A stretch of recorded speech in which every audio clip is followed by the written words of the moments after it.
Excuse me. One thing that the media tries to present the Syrian situation as is whether it's a litmus test between those who support President Assad and those who oppose it. As if the whole fight is about President Assad. It's not. If we go back to history from the 1990s when the Soviet Union and socialist camp collapsed, a wing of the leadership of the United States was intent on filling the vacuum and becoming the sole global dominant force in the world.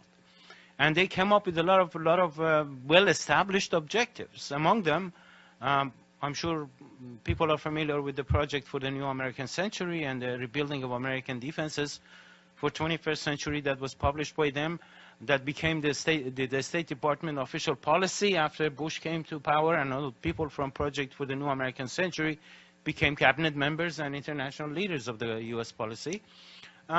It became an official policy. And among the factors that they mentioned that the U.S. has to do in order to maintain its absolute dominance over the globe was two things. One, making it impossible for another rival like Soviet Union emerges on the scene, which now, according to them, is the potential rival will be China, and the 21st century will be confrontation with China and reorientation of U.S. forces toward China. That is one. And secondly, they talk about regionally dismantling, overthrowing, or partitioning, dismembering any country that has enough strength to resist U.S. plan for the 21st century. And they list many of those countries, including the ones that the U.S. is going right now through one by one. Went through Iraq, went through Libya, went through Syria, going through Syria. Probably the next target is going to be Iran and Hezbollah, right? All of them are mentioned in that document.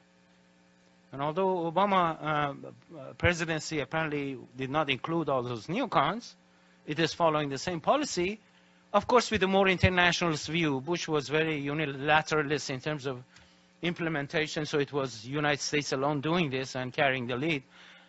Probably Obama wants to do it in a more collective way with NATO.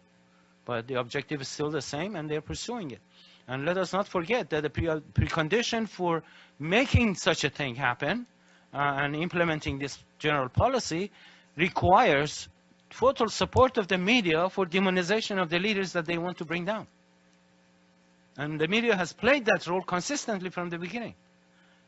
And that's what they're doing. And what Eva was describing and Donna was describing and others is testimony to this integral role of the media in this imperialistic project that is going on.